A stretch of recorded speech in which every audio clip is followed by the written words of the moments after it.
All right, so this is the second part of something that I presented, I guess, a few weeks ago, where I was talking more just about like what CI is and different methods for using CI in the classroom, comprehensible input, methods of teaching, different techniques, different modalities that you can use, and kind of the theoretical reasons why, the research-based reasons why um, this is the effective way to teach or acquire languages, or for us to work with students in the classroom. I can't get this little thing to go away that says this meeting is being recorded. Does everybody see that in the middle of my screen? You don't see that? No. Okay. So if you don't see that, then it doesn't matter. But in presentation number 1, we talked about having, since we're teaching in a communicative way, having a good definition of what communication is all about. Communication is the expression, is the interpretation, and maybe negotiation of meaning in a given context, and it has to have a purpose. It has to be purposeful. So those 3 elements have to be present for you to say that communication is happening. The purpose can be psychosocial, like just chatting with people, making friends with people, having relationships with people, or it's informational, it's sharing information, getting information, sharing information. Language use that doesn't have a purpose is not communication. And we talked about acquisition of language, exactly what you were referencing, Amy, versus learning about language. So what we want to be doing with our kids in the classroom is assisting them in acquisition of language, not learning about language, which is what happens when, like Stephanie said, that she's using some grammar lessons because she feels like it's going to tie into what students are learning in English class, which is great, which is fine. But that's more like learning about language when we approach it from that way. What we want to primarily do in the classroom, what we want to give emphasis to in the classroom, is using the language to communicate, not allowing students opportunities to practice the language, but allowing students or providing students with opportunities to use the language to actually communicate. I had this quote up there at the last meeting, and I just really feel it's important for us to remember this, because sometimes when I say what you want to do is have a conversation with your students, and students might not be at a stage where, first of all, they're not used to doing that in school. It's not a school thing that they're used to. Second of all, they're not at the psychosocial stage where conversation is something that they understand. They're teenagers. Having a conversation with an adult can be kind of strange, but if you can become comfortable with understanding that you're helping to train them to understand what conversation with other people means, then little by little, as you use the techniques that make your language more comprehensible to students, you can come to the place where you are having those conversations with students in class. The things that help, and again, this was from the first presentation, things that help to make sure that you are making your language comprehensible are these different techniques. This was taken from Martina Bex's blog. She explains it at length there. I use a lot of what did I say? What did I say? To make sure that students understand what I'm saying. And it helps me to understand when they don't understand what I'm saying. Helps everybody in the room to kind of get a sense for it. This is again from the first presentation. If we say that comprehensible input is the umbrella, then these are different modalities. And again, at the end of this PowerPoint, I included again a slide that has links to many, many, many different websites where these different kind of, presentational modalities are discussed. What it means to do write and discuss in class, what it means to do personalized questions, etc. I think all of these are just different ways of giving you something to talk about in the classroom. And write and discuss is extremely important, I would say, in terms of having then students make the bridge from spoken language, from understanding, from, audio interpretive to visual interpretive language.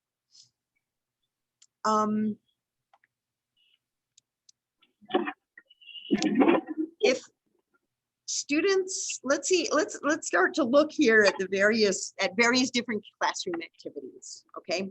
When we're looking at the classroom activities, what we're trying to think about is, if students are not engaged in the expression and interpretation of meaning, then what they're doing is not communicative. We need teachers and students engaged together in a communicative event in the classroom. These examples were drawn from a textbook. I just opened up a textbook that I happen to have. It's a basic college level textbook, and they were all examples of like different things that you can do from different chapters, different subjects. Interview your partner and find out what they did last night. Or more grammar based, change the question from asking, tu to asking vous, from asking an informal to a formal, or vice versa. A little role play. One of you is the customer, somebody's purchased a new computer that's not working and is complaining to the salesperson, and the salesperson's addressing that. Things like where you see a list of words, cross out the word that doesn't belong in that category. So my question to you is, what's missing in terms of these being communicative interactions? Could you call them communicative interactions? Let's see if I can see all the people again. Oh, hi, Sandra. I didn't see you here before. Is there any? Hola, ¿cómo estás? Lo siento. Estás reponiéndolo. ¿Cómo te va? Todo bien. I guess, I don't know. I'm so bad with Spanish. I'm so excited because I'm going to take a Spanish class online this summer to be able to finally understand Spanish or be able to speak a little bit better. Sandra, where do you teach?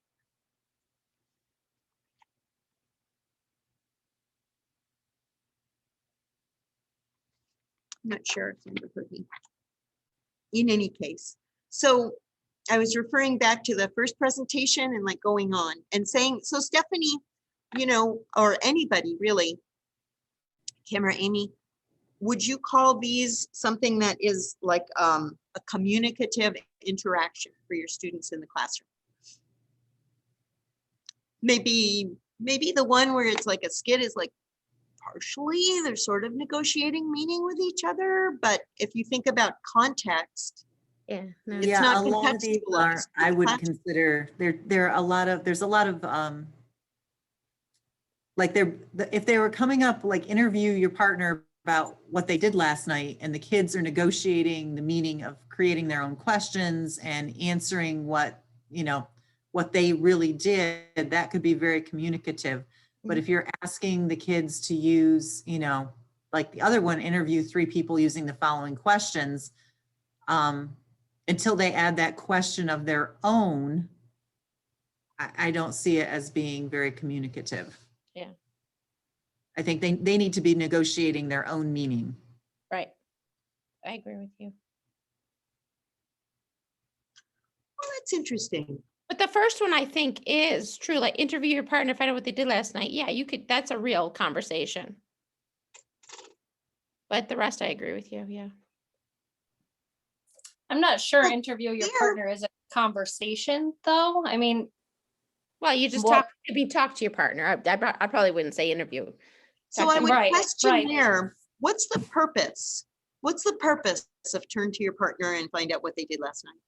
You're communicating, you're getting to know one another. It's true communication. mhm. Action. Is it, or is it a teacher saying, please use the past tense? Oh, I have no idea, because I mean, honestly, I do that in the morning just as communication check-in. So I'm not telling them to use the past tense. That's just secondary to the experience. And then they'll ask me, how do you say this?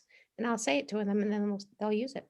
Beautiful. So I guess what I'm saying is there can be a fine line sometimes, and sometimes it's hard for us to be able to determine, is what we're doing in the classroom just merely language practice and it's not communicative, or is it something that's communicative? Sometimes things in our own teaching that we're very used to doing, we need to like bring a critical eye to and see, Exactly how am I setting this up and what does it end up meaning to the students?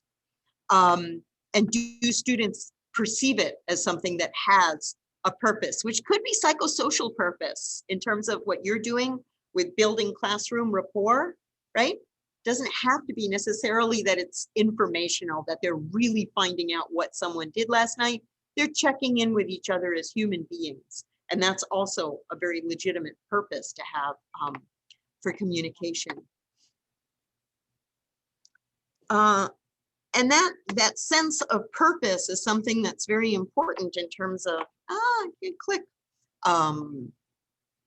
understanding whether something is a language exercise or activity, or whether it is actually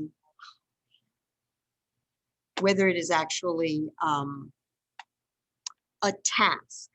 So in a language exercise, there is no focus on interpretation or expression of meaning.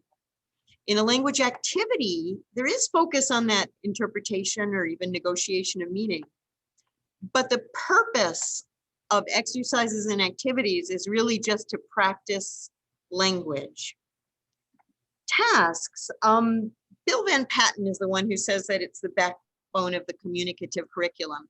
I think you have to have your own interpretation of exactly what that means to be able to come to a point where that's the backbone of your curriculum. But tasks involve the expression and interpretation of meaning. Tasks have a purpose that is not language practice. An example that he gives of this is like saying at what age, this is something that he uses with his college classroom. At what age does a person typically graduate from college? So you write down what you think. At what age does a person typically get married?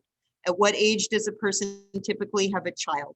Those are appropriate questions in a college classroom. I'm not sure if they're appropriate questions in a high school classroom. You might want to adjust those kind of things to, maybe it would be at what age does a person typically have a first child? At what age do you typically graduate from high school? At what age do you typically have a job, have a first job? You invite your students to write down their own answers and then invite students to compare with one another. They can be negotiating meaning at this point. They're certainly comparing answers and writing down what each other says. You would need to give them a lot of modeling in terms of exactly how to ask that question of another person. The teacher can draw it back to the group by eliciting those answers from the group. And the teacher could have a whole conversation then where it becomes sharing information with the students. The students are sharing information with each other, sharing information with the class. The teacher is sharing information with the students. They can be making comparison, contrasting information, using lots and lots of numbers. You can come up with like, what's the class mean for the age at which, somebody is graduates from high school? How many people think it's 18? How many people think it's 17 and a half? Come up with a number. Graduating from college, having a child, that kind of thing. Come up with your class set of numbers, compare it to something that from US data, compare it to something from the target culture.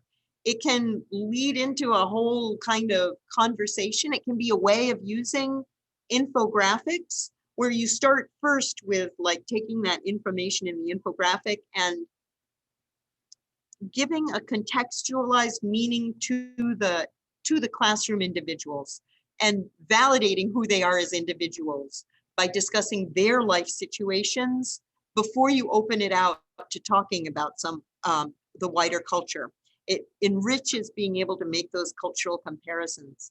At the end, it's a useful exercise always after you've had a conversation to do a write and discuss, where you write something down and people are able to see the written forms of the language. So this is what he would call a task.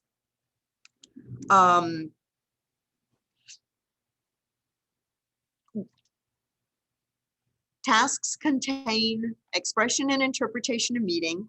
The student has to say something. They have to pay attention.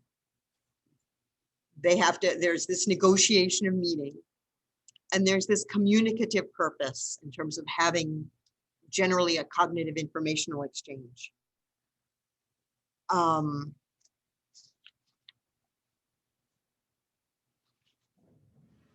Tasks have structure.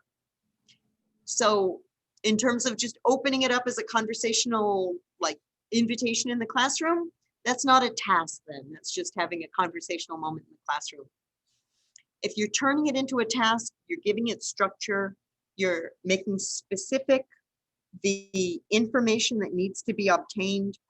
There are goals, and there's a lot of guidance. So like in terms of giving students very specific guidance of, I don't know how to ask that question. This is how you ask the question. And even having that written down, showing them what the forms are, how to ask the question, would be something that is part of a communicative task. Input-oriented tasks are asking for students or allowing for communication when students don't have a lot of expressive ability. And that's probably where the vast majority of our students are, is if you're going to involve some kind of task-based, learning in the classroom, it's going to be input-oriented tasks, because output-oriented tasks are for when students have more expressive ability, and they might be reserved for people who are more at intermediate or advanced level in terms of the ACVA levels. Another, like a difference between input-oriented and output-oriented, if it's an input-oriented activity, students can look at a list of activities and select the ones they did yesterday. The teacher could say, okay, yesterday I did 10 things, and put those 10 things up on the board. Students could say, oh, I did that too, and make note of those things, compare with a partner, interview a partner. Did you eat dinner? Did you walk the dog? Did you, watch TV? Did you go online and watch TikTok videos? What things did you do last night? And then based on the kind of things that students did, they could rate themselves on saying, well, did you have a sedentary or an active day yesterday? Teacher leads a discussion then after that of talking about comparing to teachers' activities, comparing student activities, who's more sedentary, who's more active. It's like a very mini kind of thing. This is like a one-day lesson sort of thing, but it's something that's involving students in several different, in interpretive, in interpersonal, and even in presentational communication. An output-oriented task would be more like student is more involved with rating themselves and their partner, more involved in coming up with their own list of activities, asking their partner, asking other people. Again, following a model. If students need a model, following a model. But there's a difference between it being just focused really on students being able to listen and understand the information, as opposed to students participating in the discussion.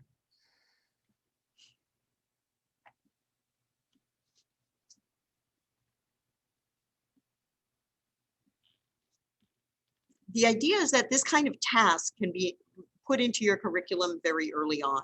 Already in 7th and 8th grade, you can be including these kind of tasks in your curriculum. Output oriented, you're probably waiting more until students are at intermediate, higher advanced levels. You may have those students you're at checkpoint C that you're working with in the classroom. And project-based tasks are, again, a different way of using the language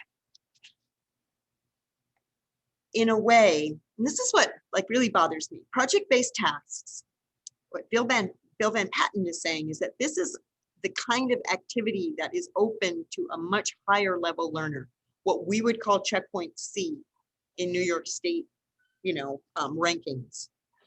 But if you go on to Jennifer Eddy has a site, I think there's a link to it on the New York State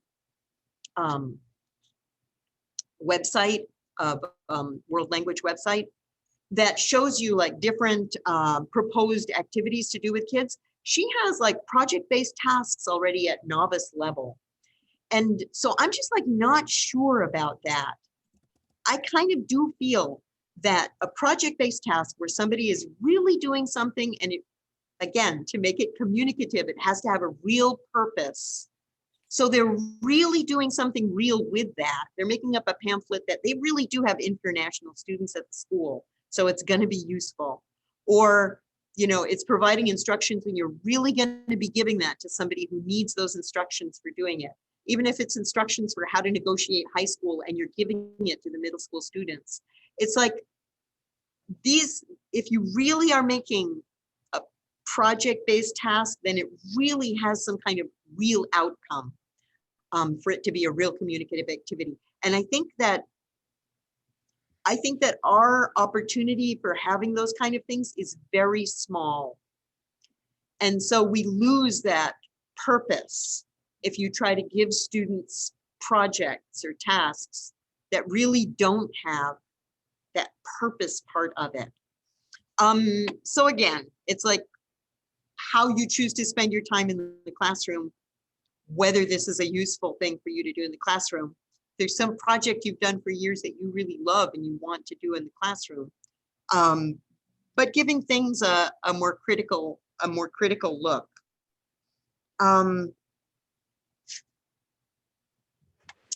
This was a quote that I just kind of wanted to share, because talking about tasks, the other thing I'm talking about here today is, yeah, just a second. Let me see if I can get rid of this thing that's right in the middle of my screen that's bothering me. I don't know. You guys don't see it, so it doesn't bother you.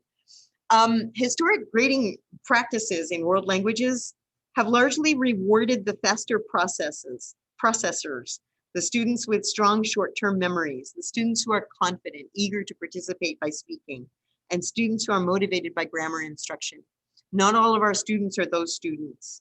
Students who do not fall into these categories are often penalized for not being able to memorize words, for not being able to apply explicitly taught grammar to discrete tasks, for choosing not to participate in discussions where they may feel judged or left behind.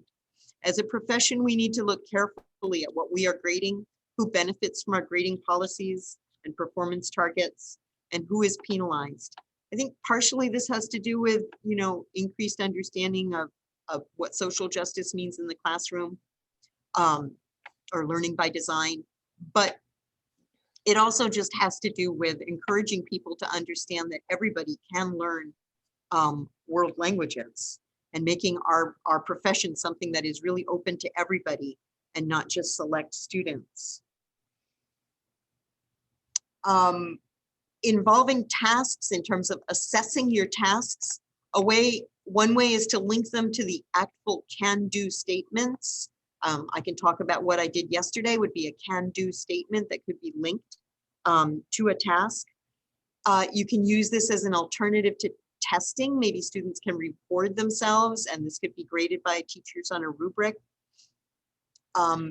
You could work towards some kind of a task at the end of a unit, and by backward planning, work up to being able to use this as a culminating activity that could be evaluated on a rubric.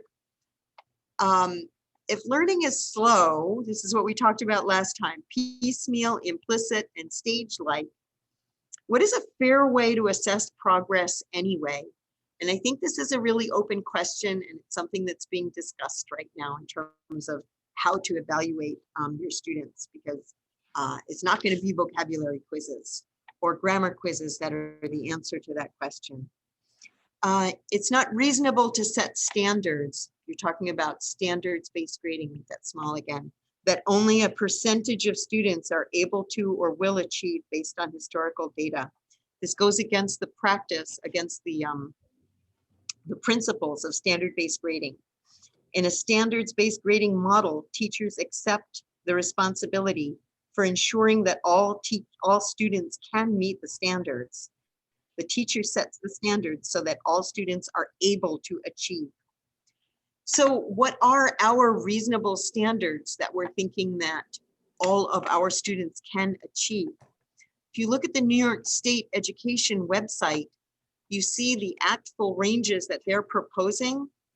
For checkpoint A, your 8th graders after, or for me, it's 8th graders, after 2 years of high school instruction, if they're at novice mid, that is where your standard is based.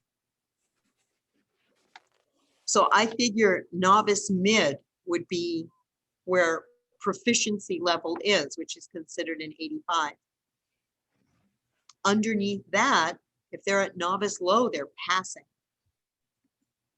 This is, I've come up with this as an interpretation of this that helps me to understand in a numerical way where my students should be. If I'm using standards-based grading, and if the standard is novice mid for 2 years of instruction, then I'm saying that that is where this would fall. That if they test at that level, then I can say that they are getting a strong somewhere between an 85 and a 95. And if they are testing at the high end of that, then that would be your very rare exceptional students. For checkpoint B, there is a smoother transition or a faster transition through the novice stages than there is through the intermediate or even into the intermediate stages. So I'm comfortable personally if after 4 years of instruction, someone is testing out at intermediate low. I think that's excellent. Intermediate mid be for your real high flying students. And you may have students that after 4 years of instruction, for me, that would be at the end of 10th grade at the Regents level, who are already at intermediate high, maybe depending on whether we're talking about interpretive, interpersonal, presentational, speaking, writing, those different kinds of categories. But I think in many ways, like I went to a presentation of Bill Heller years ago, and he was talking about what the expectations are. And it was, I think, so much lower than what so many teachers in the class, in that group of teachers expected from their students. Sometimes I think we just expect too much. If we're teaching authentically, using comprehensible input, trying to help our students acquire, it's not because we're going to see these amazing, breathtaking results of students all of a sudden, testing out at very high levels of language. You can, it happens, but not necessarily. And I don't think if you're using standards-based grading, that's where you place your standard. You place your standard much lower. So where you think everybody can meet that goal, everybody after 4 years of language can meet novice high. Everybody can be at an 85. I think this is really important that you're talking about this. I think there's been a big shift in like the past few years as to what can you really attain at a checkpoint A? What can you really attain, do at a checkpoint B? And it's more about getting kids to that comfort zone of that they're trying to use the language than, that I can write this big, long 5-paragraph essay that counts for the majority of my Regents exam. It's when you look at what, a novice mid, novice high can do, it's you're still very much just talking about yourself. And, it's not covering 50 topics. It's let's concentrate on a few topics and know them really well. Let's really be able to talk about your family, talk about the things you like and dislike. And I really think language learning, in the 30 years I've been doing this is the biggest change, that we want kids speaking, even if it's a smaller vocabulary, a smaller amount, but they're doing it so much better. Absolutely. And I'm glad that you put this up here, because I think that's a lot of things that a lot of us, why can't this kid have a big, long, extensive conversation? Well, that's not where we want them to be. And it's not always attainable for everybody. What can everybody attain? Because at checkpoint A, we are teaching everyone. So thank you. I think it really needed to be said. Thank you, Stephanie. I think it's something that, again, a lot of what I'm talking about here, I'm aiming toward thinking about in-service teachers and new teachers and teaching what to tell teachers in their methods class next year. So this is the kind of thing that I think with examples, people need to have very clear in their minds. I know it would have helped me as a beginning teacher to have very clear those exemplars they used to give out as part of the whole Regents training stuff, where they said, this is what a student's writing looks like at this level. This is what a student's writing looks like at this level. And I think for all of us throughout New York State, as a refresher of an understanding of exactly what that looks like, it probably would help everybody. This is the way we, oops, let me get rid of this. The way we grade should increase a student's confidence so that each student feels that they are equally eligible for academic success, predestined for success, regardless of circumstances or background. Again, a couple of the other things that I referenced were universal design for learning. That's a new movement in terms of evaluating students, where you're allowing students to have a lot more input in terms of how they will be evaluated. When you talk about like the choice boards that people are using in the classroom, that here, you know, you're going to do a culminating assignment on your family, but you pick how you want to talk about your family. Do you want to make a website? Do you want to do a video? Do you want to write about them? Do you want to, you know, make a PowerPoint and like talk about them? Like your choice in terms of how you present the information. Does a lot to validate people, people from all different socioeconomic levels and cultural differences. Differentiated instruction is something we've been doing for years and is something that lends itself extremely well to any kind of comprehensible input, where you are doing what you can to make sure that everybody in the classroom is understanding in their own way. It's respecting the piecemeal nature of language acquisition. So to just kind of like sum up a little bit, assessment should be based in these ACTFL levels. Assessment should be based in demonstrations of proficiency. These demonstrations of proficiency should be graded on rubrics. There's some interesting information here about rubric design and some really good descriptions of proficiency that, that Ohio State has come up with. So I've just included links to them there because they can be useful for people in developing the rubrics that you use. I've also, as part of this presentation, showed examples of rubrics. This is kind of cool because it's like a rubric about the input that you're receiving. It's kind of like almost like a student's participation or interest in the class, their motivation to succeed that's being measured here, and saying that, okay, this is part of what you're doing in the classroom. You know that what you're doing is listening with the intent to understand. And we can measure that also. That is valid in terms of something to measure in the classroom. And then different kinds of rubrics. An analytic rubric where you give them a complete description of what performance looks like at each of these different proficiency levels, or a holistic rubric where you just say, this is kind of what we're aiming toward. This would be the good one, and something a little less, something a little less, something a little less. A single point rubric where you just say, this is the standard. You met it at this level, and then I'll explain why you met it at this level. So these are different styles of rubric. Some of them might be better for different types of assignments. Some of them might be more just conducive to who you are, or the kind of teaching you do. Unfortunately, these rubrics are not like set and developed for us.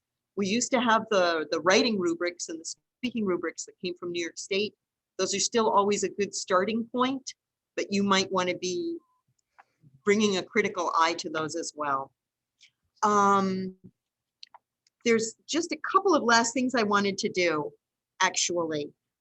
Advertise for all the online training that the New York State Department of Education, the world languages people are putting out there. It's like really awesome. I haven't even had a chance, but this is the kind of thing I'm thinking over the summer, Stephanie, when you're talking about doing things over the summer. Just to be aware that they've put out a lot of trainings, they've got them recorded, they're available for teachers to be watching. I think it would be a really useful thing to do. And then the last thing I wanted to do is we talked a little bit, Stephanie, about calendar talk.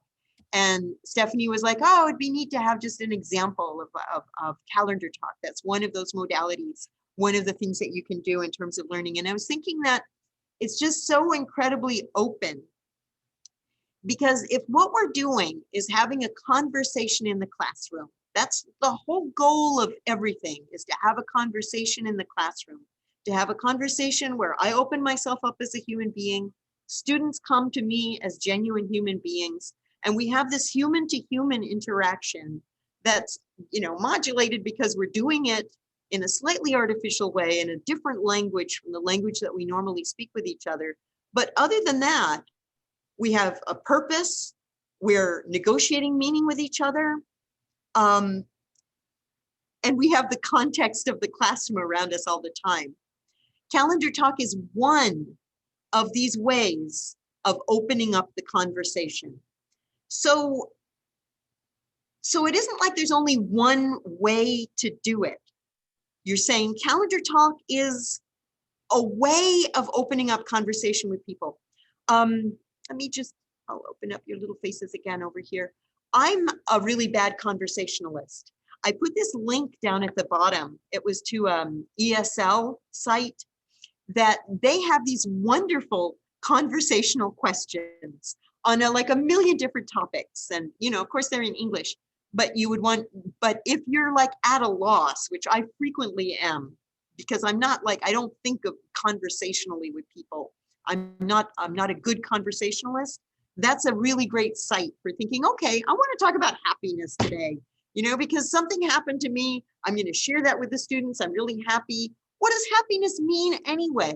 What are some simple questions that I could ask students where we could discuss what the meaning of happiness is? That's the kind of thing that you would go on that TESOL site, the ESL site, and get some ideas for what could questions be that would lead people to think along those lines. But for calendar talk, not just what makes you happy, but there are a lot of different things you could do. I've seen it used very effectively, like Tina Hargadon, I think, has this whole calendar talk where they're talking about events that happen around school. Well, nothing's been happening around school, you know, lately. Now we've started going back to sports. If you know kids are involved with sports, this is probably something you do anyway in the classroom. Opening up class by saying, how was the game last night and who won? And, oh, they always lose. You know, we always win when we play against them. Using that as a way of presenting quite complex language, but something that's completely comprehensible to students because they're invested in it. Today was not International Women's Day. Today, I told all my classes it was the International Day of the Freedom of the Press. And I used it as a chance to talk about how important the freedom of the press is in a democratic society. So I just kind of talked about that with them. But if it's Earth Day, if it's International Women's Day, last week I was doing a whole thing with the 7th grade about the rocket that went to the ISS because there's a French astronaut on board. And so we did this whole thing about what it's like to live in the ISS and how he lives and how he eats and how he goes potty, you know, everything, because it's like, it's really interesting. And there's little film clips that I found about it. So we had interesting discussions about that. What's happening in school this month? Does anyone have a birthday? I always start the month with that so that we can on that day make sure that we're, you know, honoring their birthday. It's basically a way of repeating, you know, date. You could put the weather up for yesterday, and then every day you start out with saying, oh, yesterday it was sunny, today it's raining. What is the weather going to be tomorrow? You know, and so you've got the whole like little time frame reference. So again, it's like, however you want to use it conversationally, whatever comes to you in terms of using it as a basis for just exploring this idea of comprehensible conversation with your students in the classroom. And that's it. That was like the end. I don't know if you wanted an example, Stephanie, of like of me speaking in French about the calendar, but that would be. Oh, I think I put it up here too. Yeah, celebrities. If it was a celebrity birthday, you make sure you know who was born that day, and what wonderful repetition of, I think it's nació, right? Il est né, il est mort. You know, if it's somebody who died that day, you know, famous people who were born, famous people who died, or interesting, like target culture people who were born and died that nobody even knows about. You can look on their Wikipedia page, or you can look at their kid version Wikipedia page, or you can just come up with your own, you know, 5 different points of interesting things about that person's life, and you're tying it to the day. It might be your whole lesson. I know I did whole lessons on like Martin Luther King around his birthday. Or it might just be something that you mentioned because it's interesting and you're sharing interesting information, because that's what communication is, right?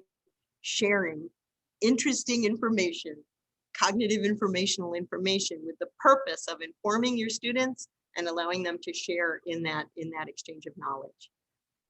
Okay, that's it. That was a lot of stuff.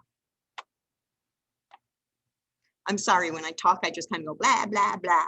And I think I need to develop a presentational style where I invite people to participate more. I can't get rid of this little block in the middle that says this meeting is being recorded. Does anyone else have that, or just me? That's so weird. Is there a spot where you can say okay? Like, nope, it's either, oh, maybe there is. Yeah. I didn't notice. Thank you so much, Erin. That was kind of silly. I hope it recorded you. That would be funny if it didn't record you. Oh gosh, I hope it's not in the recording. In any case, see how silly I am. Daniel, hello, hola. So do people have thoughts or reactions or ideas about this kind of a challenge of like critically looking at what you're doing in the classroom and saying, am I really using language with the purpose of communication, or am I using language for language's sake? Am I just having students work with language, or am I communicating? I think that's the hardest thing in the world. I think it's incredibly challenging to us as teachers, but it's also something that for me has provided I'm interested in, I don't know, in inspiration. That's what it is, inspiration. What do you guys think? Well, as a ESL teacher, I had to get my students speaking English and participating as quickly as possible. So that's always been my objective. And I just do it I do it in the Spanish classroom as well. Honestly, I've had a very hard time fitting in with Spanish teachers or language teachers because I don't understand the focus on language structure. I've never understood it from the beginning. So this is very nice for me because I feel like we can communicate and I understand, and I know, now we can kind of come together and maybe do similar things. So this is very natural. It's a very natural approach. I do. This is exactly what I do. It's very hard for me to understand the opposite side. And my kids have always been extremely successful, and I've had language teachers attack me because they're thinking I'm doing something wrong. And I'm like, or I'm assessing wrong, or I'm fudging. And I'm like, but the video that I linked with Erin today kind of justified that. If you're teaching through just that about the language, you're going to get a 36 percentile success rate, whereas you're gonna face 76 or 75% learning acquisition style. And my kids don't even know. They're not struggling. I teach to the masses. I have kids who have special ed. They excel in my classroom because it's just acquiring the language. I welcome that, I speak in Spanish the whole time, and my kids they get it. So I'm so happy. So thank you very much for this. I'm very, very happy. I can finally have friends among my Spanish teachers. I want to say the same because I love the idea that we're teaching language, we're not teaching about language. And I think that was the best thing that you could say, and especially to put up what we're supposed to achieve at checkpoint A and checkpoint B. And that is a big, huge shift from, you know, what we used to do or when all of us were sitting in classrooms. Things have changed, and I think it's good that we're going with the change.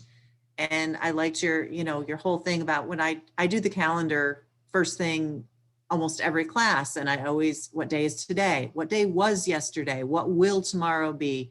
What's today's weather? What was yesterday? What? And so my kids are hearing from 8th grade on, they're hearing 3 tenses. And I like that, you know, we talked about in the previous one, you know, shelter vocabulary, but don't shelter grammar.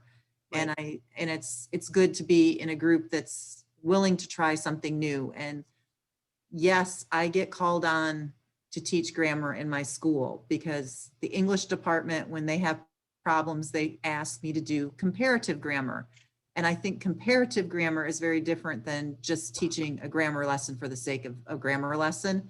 And sometimes the kids are amazed when they can see the 2 languages and how they function the same or how they function different. And that's, to me, comparative grammar is not a grammar lesson. It's kind of just eye-opening. So again, thank you, Naomi. I think it's fascinating. I have students who, like, times when I've done that kind of thing, it's always been like there's a few students who just love it and who make the connections, and they're like, it's just so powerful for those students. So even though like many students are like, whatever, you know, it isn't as meaningful for them, to be able to reach those ones that it does mean something for is wonderful.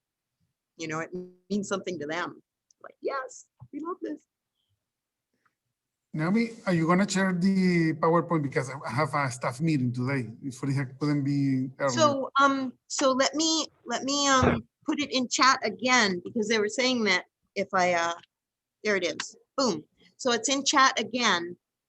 So you can access it now, Dan, okay, and download it and be able to see the links. I think, like, especially the links from the Ohio State Education Department, they've done so much there with like really looking at like what does proficiency look like, and you know, in the different areas.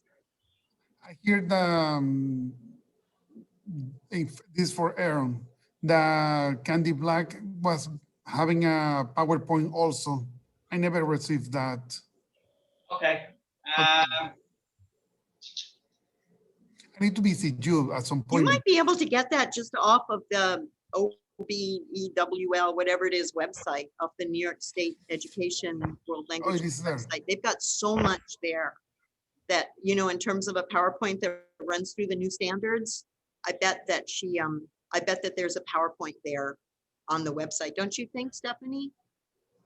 I think it's there, and then maybe Aaron can reshare everything that we had, because I sent one to Aaron from when I saw Candy Black give the update on all the Regent stuff. There's one for that, for the update for this year's Regencies, and then there should be our cats in our last meeting that she did the whole thing for the culture standards. That should be there too. I would like to have that because there are a lot of confusion about region and proficiency that we're gonna do and not gonna do. I remember you said no, but the official stance of Candy is that we are not to give proficiency tests or the Regents, but it is still a local decision. And I will tell you, my school came down that we are having a Spanish Regents, and it will happen on that Monday, because if we don't have some high schoolers in the building for a scheduled Regents, we will not get state aid that day. Oh. So, yes, but Ed was telling us, and what is demanded at the local level will be 2 different things. But my administration was nice enough to say, you are writing the test. You can make that test whatever you want. And so I've even talked to my kids about what, and they really want to do the speaking part. They're like, and I said, well, normally that's 2 weeks ahead. And they're like, we'll do it that day too. If you want to give it 2 weeks ahead or whatever, they really want to do the speaking part of the test. So I'm giving them a speaking, a reading, 10 listening, and they're going to write a little essay for me. And I haven't come up with the whole thing yet, but that's going to be their Regents exam. Now, for me, They're taking one for the team. I want to call for help here. Let me put it this way. I have to build one exam for the Spanish 4. I mean, I went to Oneanta, but I was